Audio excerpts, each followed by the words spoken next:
Hello from Gobin Church and Greencastle. I'm Brian Langdock, pastor at Gobin, where we strive to make the term missional church redundant. The church must be missional in this and every season. Though we at Gobin have chosen to be exiled from in-person worship in order to do no harm, the church is not shut down. We have invested in technology that might keep us connected in this season. We are committed to embody our evangelism by offering the Greencastle and Putnam County community beauty and justice. Beauty in the form of an excellent online worship experience, and beauty in celebrating the gift of visual art and music.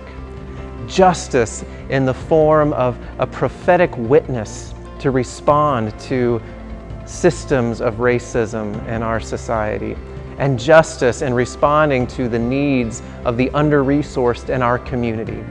Lori Miller coordinates our Circles of Putnam County program, and I've asked her to share a witness. Hello, I am Lori Miller. I am the coordinator of Circles of Putnam County. Circles is an outreach of Gobin United Methodist Church, and we are excited to share some good news with you today about things that are happening in spite of the pandemic.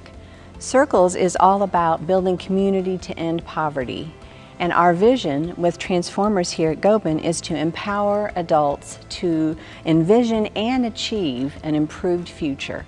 And I just have some good news to share, that in spite of being shut down during the pandemic, lives are still being changed through our program, and I'm just excited to tell you about it. We stopped meeting in February, March, as the governor encouraged us to, and we tried to stay in contact with everybody as we've all tried. But in June, we were able to begin meeting again in small groups. We didn't have our meal and we didn't provide childcare, but we were able to keep in contact with our circle leaders. Those are the people participating in our program who are trying to change the direction of their lives. We could stay in contact with them all summer long. And that was during some of the difficult times with the periods of loneliness and discouragement. And we were able to stay in touch in these small groups with allies. Those are middle class people who invest in people who are trying to move out of poverty.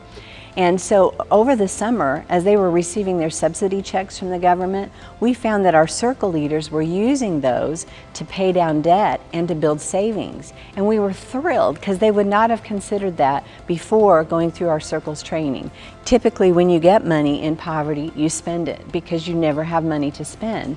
But they have learned through our training how to prepare for the future and how to plan. And so we had several that used those stimulus checks for positive things. We also had several who had raised their credit scores over the summer, which again is a great measurement. We had 3 that received promotions at work, meaning pay raises, either through added training or just through persistence in attending work and doing a good job. And so that was exciting. So we were able to keep them from feeling lonely and isolated through a tough period of time. And then this fall, we were able to start a new training group with 5 new circle leaders who again are excited about envisioning a new future for themselves. The longer a person stays with us, the better improvement they're going to see in their life. And again, the community that we build to support them in that. And we are now a part of a national group called Circles USA, and they give us amazing data. If you like data, we got lots of it to share. But what I want to encourage you with is Circles USA suggests that if a person moves to 200% of the federal poverty level, then they are off government assistance and they are self-sufficient. And so that's a goal that we hold out for people.